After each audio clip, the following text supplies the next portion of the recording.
The Christmas Eve dinner at my parents' estate was exactly as I'd expected. Excessive, expensive, and designed to showcase my brother Derek's success while highlighting my apparent failure. Crystal champagne flutes lined the mahogany table. The centerpiece was an elaborate arrangement of white roses and gold-dusted pine cones that probably cost more than most people's monthly rent.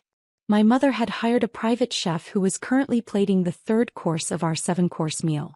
I sat at the far end of the table in a simple black dress, while everyone else sparkled in designer holiday attire. Derek held court at my father's right hand, wearing a custom Tom Ford suit and a Rolex that caught the candlelight with every gesture. The Singapore deal closed yesterday, Derek announced, swirling his wine. 42 million. The firm is calling it the deal of the year. My father beamed with pride. That's my boy. A real businessman. Built his career from the ground up at one of the most prestigious corporate law firms in the city. Hardly from the ground up, Dad, Derek said with false modesty. You did introduce me to half the partners at the country club.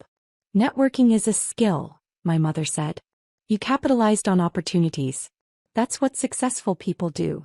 My sister-in-law Amanda, Derek's wife of 3 years, touched his arm adoringly. He works so hard. 80-hour weeks sometimes. But that's what it takes to make senior partner before 40. Partnership announcement is coming in March, Derek said confidently. My billable hours are 30% higher than any other associate. It's practically guaranteed. My Uncle Richard raised his glass. To Derek, the pride of the Morrison family. Everyone drank. No one looked at me. The chef placed the next course in front of us. Some kind of deconstructed duck with microgreens and a reduction sauce. My phone buzzed in my purse. I ignored it. So, Emma, my Aunt Caroline said, finally acknowledging my existence. How's the receptionist job going? It's going well, I said calmly, cutting into my duck. Derek snorted. Still answering phones in the lobby? Got it. You're 30 years old. At least you have a job, I guess. The table tittered with polite laughter. What company is it again? Amanda asked, her tone suggesting she already knew and found it amusing. Meridian Solutions, I said. Never heard of it, Derek said dismissively. Some small firm, I assume. Can't be very important if they have their receptionist working on Christmas Eve. I'm not working today, I said. But you're always on your phone, my mother said with a sigh. Even at family dinner. Shrewd Emma. Whatever calls you're screening can wait. You're right, I said, placing my phone face down on the table. I apologize. Derek leaned back in his chair, warming to his subject. You know what Emma's problem is? No ambition. She could have gone to law school like me, but she chose some liberal arts degree. Philosophy was it.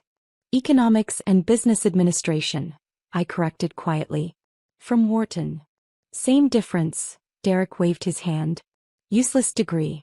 You should have networked more, made connections. Instead you're answering phones while I'm closing multimillion-dollar deals. My father nodded sadly. We did try to help you, Emma. I offered to introduce you to people in my business circles. You always declined. I appreciated the offers, I said. I wanted to build my career independently. And look where that got you, my mother said. A receptionist at 30. Meanwhile, Derek is on track for senior partner at Morrison, Hart & Associates. Actually, it's Morrison, Hart, Davidson and Lee now, Derek corrected. They added Lee last month after the Seoul office expansion. I'm heading up the international division. More congratulations flowed around the table. My younger cousin Michael, who just graduated college, looked at Derek with open admiration. That's what I want, Michael said. Real success. Corner office, expense account, respect. Then don't be like Emma, Derek said laughing. Don't settle for answering someone else's phone calls. Be the person making the calls that matter. Amanda touched her napkin to her lips delicately. Emma, have you considered going back to school? Maybe getting a real degree?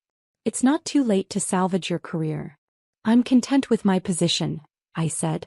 Content, Derek repeated mockingly. That's exactly the problem. You're content with mediocrity. Winners are never content. They always want more, achieve more, become more. Derek's right, my father said. Complacency is the enemy of success. You need to have drive, ambition, the hunger to reach the top. My phone buzzed again. And again. 3 messages in quick succession. Your receptionist job needs you? Derek asked sarcastically. What's the emergency? Someone can't figure out how to transfer a call. I glanced at my phone screen. 3 messages from Marcus Chin, CEO of Meridian Solutions. Marcus, board meeting moved to 7 a.m. tomorrow. Need your approval on the acquisition documents. Marcus, also the Times wants a quote for the year-end profile piece. Should I have PR handle it or do you want to respond directly? Marcus, sorry to bother you on Christmas Eve, boss. I typed back quickly. Approve the acquisition. Have PR send me the draft response I'll review tonight. Seriously, Emma? My mother said. Put the phone away. This is family time. Sorry, I said again, setting it down. Derek smirked. Let me guess. Your boss needed you to order office supplies? Or maybe someone spilled coffee in the lobby and you need to call the cleaning service. The table laughed. Even my father chuckled. Something like that, I said neutrally. This is what I don't understand, Amanda said, leaning forward. You went to a decent school, you're reasonably intelligent, you come from a good family. How did you end up as a receptionist? What happened? Nothing happened, I said. I chose my path. A path to nowhere, Derek said. I'm going to be honest because I care about you. You're embarrassing the family. Do you know what my colleagues say when they ask about my sister and I have to tell them you're a receptionist? It reflects poorly on all of us. I'm sorry you feel embarrassed, I said. You should be sorry, my mother added. We raised you with every advantage. Private schools, tutors, college fund. And you wasted all to answer phones. Uncle Richard tried to be helpful. Emma, I have connections in the HR departments of several mid-level firms. I could probably get you an interview for an actual position. Entry level but better than reception. Thank you, but I'm happy where I am, I said. Happy, Derek scoffed. What's your salary, Em? 30,000? 40? I made that in bonuses alone last quarter. Derek, my father said, though he was smiling. Don't be crass about money. I'm just making a point, Derek said. Success is measurable. My salary is $340,000 base, plus bonuses that usually run another $200,000. That's more than $500,000 a year. What are you making, Em? I took a sip of water. I don't discuss my salary. Because it's embarrassingly low, Amanda said sympathetically. It's okay, Emma. We all start somewhere. Derek's first year as an associate he only made $160,000. Only, I repeated softly. The point is he advanced, my mother said. He worked hard, networked, made himself indispensable. You could do the same if you just tried. The chef brought out the next course. Some kind of lobster preparation that looked like it belonged in a food magazine. My phone buzzed again. I glanced down. Marcus, hate to keep bothering you, but the journal wants to confirm the revenue numbers for the annual report. Can I give them the Q4 projections? I typed back. Yes, but make sure they note those are projections, not confirmed figures. Don't want any accuracy issues. Unbelievable, Derek said. She literally cannot stop checking her phone. Emma, what is so important that you're ignoring your family on Christmas Eve? Just work matters, I said. Work matters, he repeated. You're a receptionist. What work matters could you possibly have? Is someone calling the main line on Christmas Eve and you're worried about it? Derek, leave her alone, my cousin Sarah said quietly. She'd always been kind to me. No, I won't leave her alone, Derek said, his voice rising slightly. He'd had several glasses of wine. Someone needs to give her a reality check. She's wasting her life and everyone's too polite to say it. I don't think I'm wasting my life, I said calmly. Then you're delusional, Derek shot back. Do you know where I was last Christmas Eve? Dinner with Senator Morrison and his family. That's the level I operate at. Meanwhile, you're probably eating lunch in some depressing break room with other support staff. Derek, Amanda said, touching his arm. Maybe that's enough. It's not enough, Derek insisted. I love my sister, which is why this kills me. She had potential. She could have been something. And instead she's a 30-year-old receptionist with no prospects, no ambition, and apparently no pride. The table had gone quiet. Even my father looked slightly uncomfortable.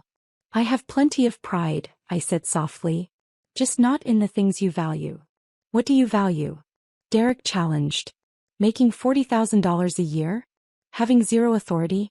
Being the first person fired when the company needs to cut costs? Derek, my father said. Perhaps we should change the subject. No, I want to hear this, Derek said, looking at me intently. What do you value, Emma? What makes your receptionist job so fulfilling that you're willing to be the family embarrassment? I met his eyes. I value doing work that matters. Building something real. Making decisions that impact people's lives positively. Derek laughed loudly. Making decisions? You're a receptionist. You don't make decisions. You follow them. You're at the absolute bottom of the corporate hierarchy. Everyone has their place, I said. And yours is at the bottom, Derek agreed. Look, I'm not trying to be cruel. I'm trying to wake you up. You're 30 years old. If you don't make a change now, this is your life. Forever. Is that really what you want? Before I could answer, my phone rang. Not a text, an actual call. I glanced at the screen. Marcus Chin. Don't you dare answer that, my mother said sharply. I apologize, but I need to take this, I said, standing up. Emma Morrison, if you walk away from this table, my father started. I was already walking toward the foyer, phone to my ear. Marcus, what's wrong? I'm so sorry to call on Christmas Eve, Marcus said, sounding stressed. But we have a situation. The Henderson merger. Their CEO wants to move the signing to tomorrow morning. Christmas Day. He's flying to Tokyo tomorrow night and wants this locked down before he leaves. Henderson Industries? I asked, my mind already calculating. The $3.2 billion acquisition? That's the one, Marcus confirmed. But here's the problem. Their legal team is insisting on meeting in person for the signing. They want to come to our headquarters. Tomorrow morning, 9 a.m. On Christmas Day, I said. I know it's insane, Marcus said. But Henderson is firm. If we don't sign tomorrow, they're walking and going with the Blackstone offer instead. Emma, we've worked on this for 18 months. We can't lose it now. I thought quickly. Where are you now? At my mother-in-law's in Connecticut, he said.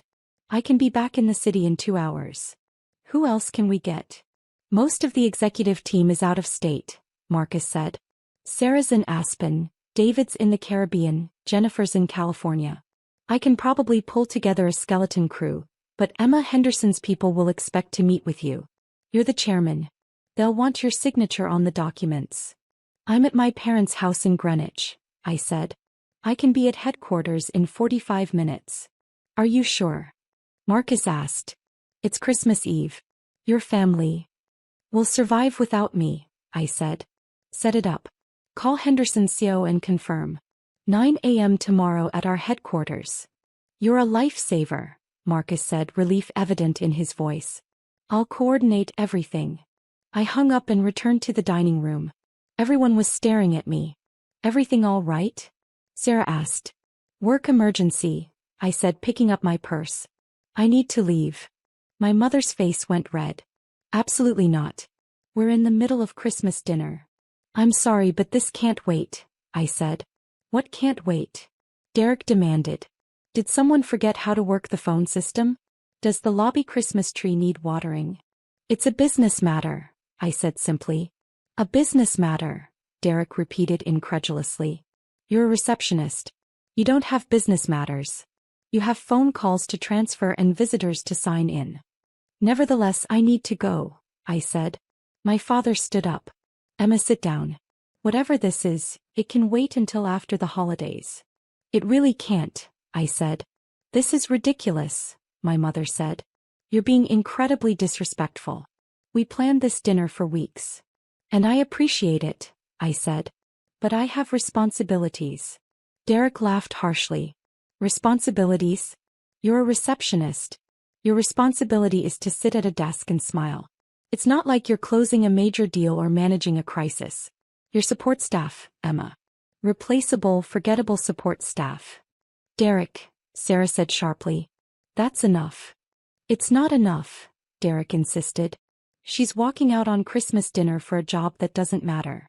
For a position with zero importance. She needs to understand how pathetic this is. I looked at him calmly. I understand you see it that way. Because it is that way, Derek said. You know what? Fine. Go answer your phones. Run back to your little lobby desk. Meanwhile, those of us with real careers will enjoy dinner. Enjoy, I said, heading toward the door.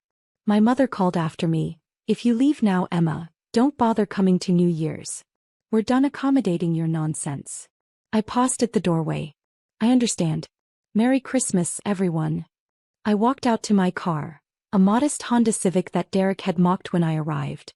Couldn't even spring for a luxury car on your receptionist's salary? He'd said.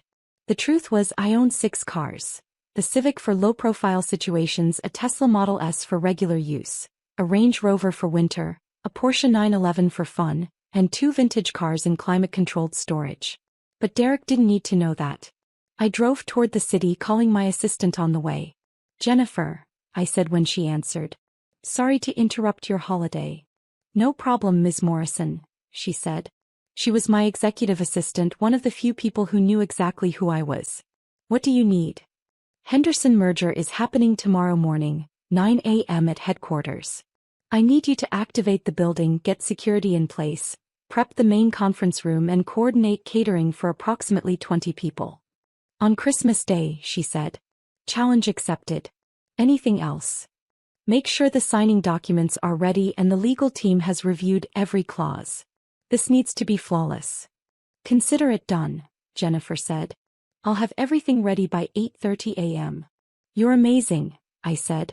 Triple overtime for everyone who comes in tomorrow. They'll appreciate that, she said. See you in the morning, boss. I arrived at Meridian Solutions headquarters at 11 p.m.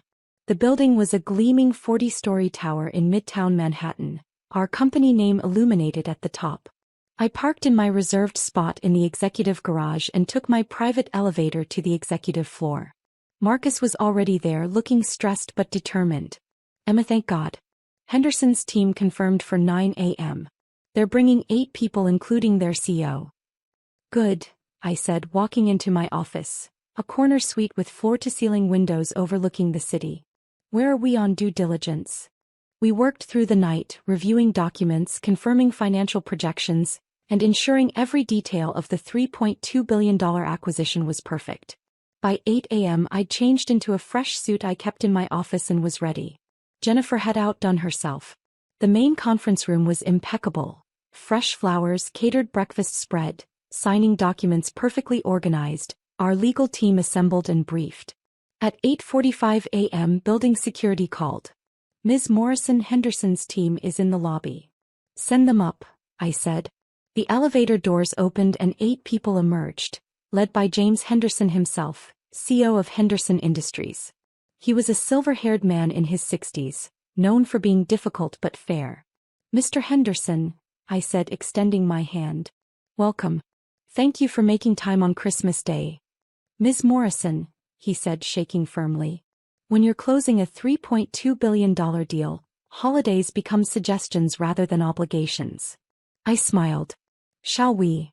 The signing took 3 hours. Every document was reviewed, every clause examined, every concern addressed. Finally, at noon on Christmas Day, James Henderson signed the final page. Congratulations, he said, shaking my hand. You've acquired a great company. I expect you'll do remarkable things with it. We will, I assured him. Henderson Industries has an incredible legacy. We'll honor that while positioning for future growth. After they left, Marcus collapsed into a chair. We did it. $3.2 billion. Our biggest acquisition ever. Third biggest, I corrected. Don't forget the TechWave acquisition last year and the Morrison Financial deal in 2019. He laughed. How do you keep track? It's my job, I said simply. My phone buzzed. A text from my mother. Your brother is right. You're an embarrassment to this family. Don't contact us again until you get your priorities straight. I deleted it and returned to work. The news broke on December 26th. Meridian Solutions acquires Henderson Industries in $3.2 billion deal. The business press went wild. Henderson was a century-old manufacturing company with contracts across 3 continents. The acquisition made Meridian Solutions one of the largest privately held companies in America. My phone rang constantly with interview requests, congratulations from business partners and questions from industry analysts. I ignored most of them, letting our PR team handle it. But one call I did take, from Derek. Emma. His voice sounded strange. I just saw the news about Meridian Solutions. Yes. I said, reviewing a contract. The Henderson acquisition, he continued. That's your company? I'm the founder and chairman, yes, I said. Silence. Derek. You founded Meridian Solutions? His voice was hollow. 9 years ago, I confirmed.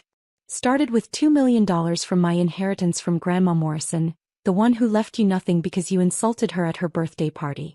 Grew it into what it is today. Which is what, exactly? He asked weakly. As of the Henderson acquisition, we're valued at approximately $8.4 billion, I said.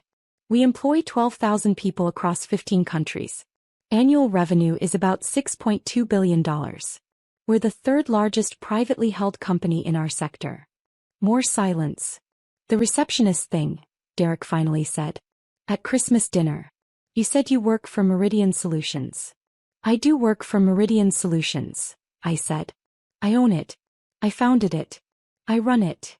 But you said you were a receptionist. No, I corrected. Aunt Caroline assumed I was a receptionist. I said I worked for Meridian Solutions. You all assumed the rest. Why didn't you correct us?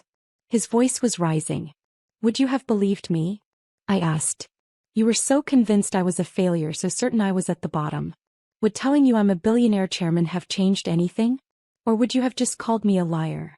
He had no answer. Here's the thing, Derek, I continued. You spent dinner mocking my supposed $40,000 salary. My actual compensation last year was $340 million between salary, bonuses, and equity. You bragged about closing a $42 million deal. I just closed a $3.2 billion acquisition on Christmas Day, which is why I had to leave dinner. Emma. You said I had no ambition, I continued. I built a company from nothing into an $8.4 billion enterprise. You said I embarrassed the family. The business press calls me one of the most successful entrepreneurs under 40. You said I was at the bottom of the corporate hierarchy. I am literally at the top of mine. I didn't know, he said weakly. You didn't ask, I corrected. You assumed. You all did. And when I tried to leave dinner for an actual business emergency, one worth billions of dollars, you called me pathetic. I could hear him breathing on the other end of the line.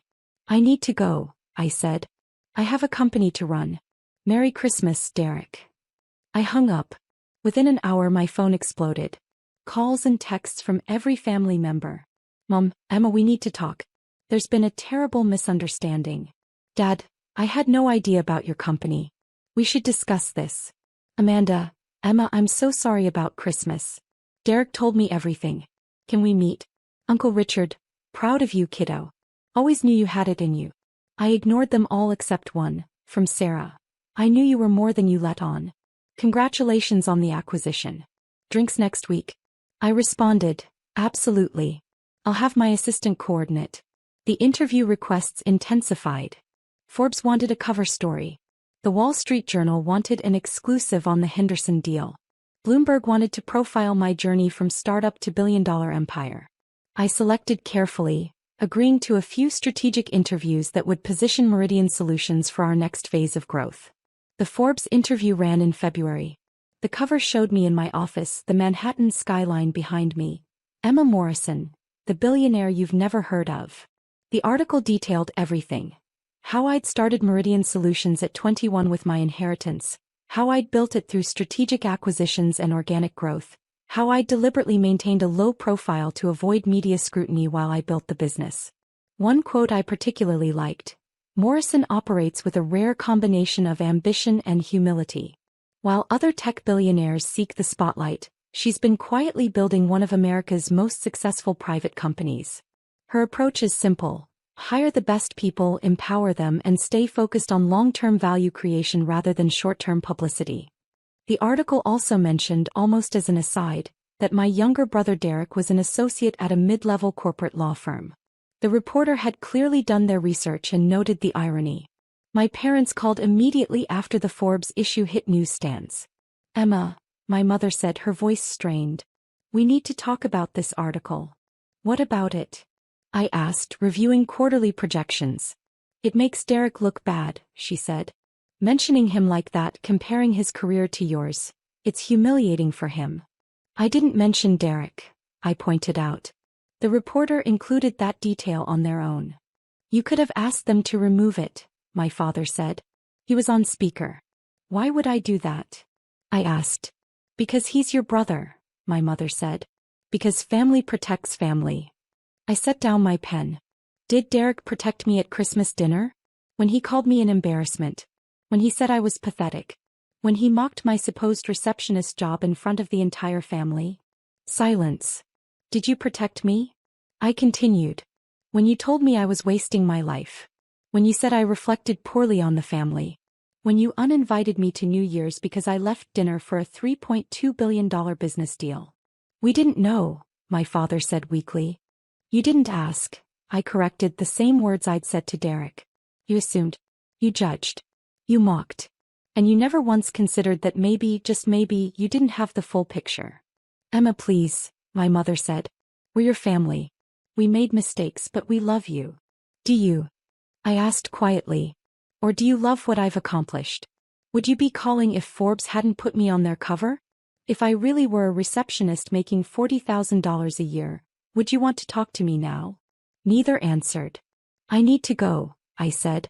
I have a meeting with the Singapore development team. Emma, wait, my father started. I hung up. Derek showed up at my office a week later. Building security called first. Ms. Morrison, there's a Derek Morrison in the lobby requesting to see you.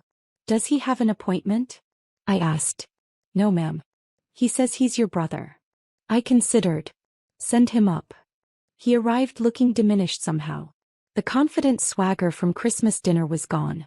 He stood in my office doorway, taking in the view, the furniture, the obvious markers of success. This is quite an office, he said. Thank you, I said, not standing. What can I do for you, Derek? He sat down without being invited. I came to apologize. Okay. That's it, he asked. Just okay. What do you want me to say? I asked. You've apologized. I've acknowledged it. Is there something else? He looked uncomfortable. I was cruel at Christmas dinner. I said terrible things. I mocked you, belittled you, called you an embarrassment. And I was completely wrong. Yes, I agreed. You were. I didn't know. That I was successful? I interrupted. So if I really were a receptionist, your comments would have been acceptable? He flushed. No, that's not what I meant. Then what did you mean? I asked calmly. He struggled. I thought you were wasting your potential. I thought you'd given up. And that justified public humiliation? I asked. Mocking me in front of the entire family? Calling me pathetic? No, he admitted. Nothing justifies that. You're right, I said. It doesn't. We sat in silence. The firm wants me to try to establish a relationship with you, Derek finally admitted. They heard about Meridian Solutions. They want to pitch for your legal business. Ah, I said. There it is. That's not the only reason I'm here, Derek protested. Isn't it? I asked. Derek, be honest. If I were still the failure you thought I was at Christmas, would you be in my office right now?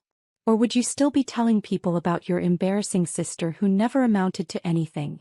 He looked at his hands. That's what I thought, I said. Emma, please, he said. I know I don't deserve it, but can we start over? I was a terrible brother. I was arrogant and cruel. I judged you without knowing anything about your life. I'm sorry. I considered him. I accept your apology. His face brightened. Thank you. That means. But I don't forgive you, I continued. And Meridian Solutions already has excellent legal counsel. We won't be needing your firm's services. The brightness faded. Emma. You had 30 years to be a decent brother, I said. You chose to be a bully instead.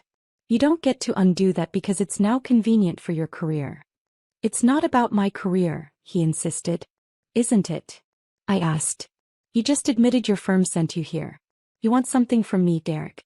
Just like you've always wanted something. Admiration, validation, someone to feel superior to. I'm done providing that. He stood up. I really am sorry. I believe you're sorry you were wrong about me, I said. I believe you're sorry you embarrassed yourself. I believe you're sorry you can't use me for professional advancement. But I don't believe you're sorry for how you treated me. You're just sorry it backfired." He left without another word. My parents made several more attempts to reconnect. Dinner invitations, family event invitations, requests to talk about everything. I declined them all politely. The truth was they'd shown me exactly who they were. They'd spent 30 years treating me as less than, as the disappointing daughter, as the one who didn't measure up. They'd mocked me, dismissed me, and made it clear I was an embarrassment. And the moment they learned I was successful, the moment I became useful to them, suddenly they wanted a relationship. But I didn't need their validation anymore. I'd built something extraordinary without their support, without their approval, without their belief in me. Meridian Solutions was proof that their assessment of me had been completely wrong. I didn't need to prove anything to them. I'd already proved it to myself. 6 months after Christmas, I received an invitation to speak at my business school's graduation. The dean wanted me to give the commencement address, to inspire the next generation of entrepreneurs. I accepted. The speech was scheduled for a sunny May morning. 15,000 people filled the stadium. Graduates, families, faculty, staff. I stood at the podium in my doctoral robes. I'd completed my PhD in economics 3 years earlier, another thing my family hadn't known, looking out at the sea of faces. When I graduated from this school 12 years ago, my family told me I was wasting my potential. They said my degree was useless. They said I'd never amount to anything. I paused. They were wrong. But not because I proved them wrong. They were wrong because their metrics for success were fundamentally flawed. I talked about building Meridian Solutions. About the failures, the near bankruptcies, the moments of doubt. About persevering anyway, staying true to my vision, refusing to compromise my values for short-term gains.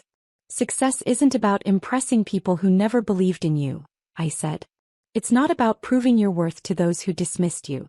It's about defining your own metrics, your own goals, your own values, and then living according to them. The stadium was silent, everyone listening. Some of you will build billion-dollar companies, I continued. Some will become leaders in your fields. Some will change the world in ways we can't yet imagine. But some of you will choose quieter paths. You'll teach or serve or create art or raise families. And all of those paths are equally valid. I looked directly at the graduates. Don't let anyone, family, friends, society, tell you what success must look like. Define it yourself. And then pursue it relentlessly, regardless of who believes in you. The applause started slowly, then built to a standing ovation. After the ceremony, the dean pulled me aside. That was extraordinary, Emma. Thank you. My pleasure, I said. I noticed your family didn't attend, he said carefully. I believe we sent them invitations. They had other commitments, I said simply. He nodded, understanding in his eyes. Well, you have a family here. This institution is proud to call you an alumna. As I walked to my car, I passed a newsstand. The latest issue of Fortune magazine featured Meridian Solutions, the $10 billion company you've never heard of. We'd crossed $10 billion in valuation the previous quarter. The Henderson acquisition had been even more successful than projected, opening up markets we'd barely tapped before. My phone rang. Marcus. Emma, you're going to love this, he said, excitement in his voice. TechWorld wants to partner on the European expansion. They're proposing a joint venture worth $5 billion. Send me the preliminary terms, I said. I'll review tonight. You just gave a commencement speech, he protested. Take the afternoon off. I'll review tonight, I repeated, smiling. That's what chairmen do. I drove back to my apartment, a penthouse overlooking Central Park that I'd bought 2 years earlier. My sad little apartment had been a strategic choice, a place to live while building the company. This was the reward for that discipline. But the apartment wasn't what made me happy. Neither was the company valuation or the Forbes cover or the commencement speech. What made me happy was knowing I'd built something meaningful. I'd created 12,000 jobs. I'd developed products that improved lives. I'd proven that you could build a successful company while treating people with respect and dignity. I'd done it my way on my terms according to my values. And I'd done it without the support, approval, or belief of my family. That Christmas dinner seemed like a lifetime ago. The brother who'd mocked me was now scrambling to make partner, his career stagnating while mine soared. The parents who'd called me an embarrassment now tried desperately to claim credit for my success. But I didn't need their credit. I didn't need their apologies. I didn't need anything from them. I'd already won. Not because I'd proven them wrong, though I had. Not because I'd exceeded their expectations, though I'd exceeded them exponentially. I'd won because I'd defined success on my own terms and achieved it. And no amount of family drama could take that away. My phone buzzed one more time. A message from Sarah. Saw your speech online. Absolutely brilliant. Lunch this week? I smiled and typed back. Definitely. Name the day. Some family was worth keeping. The rest could stay in the rearview mirror where they belonged. I poured myself a glass of wine and stood at the window, looking out at the city I'd conquered. 30 years old and a billionaire chairman. Not bad for a receptionist,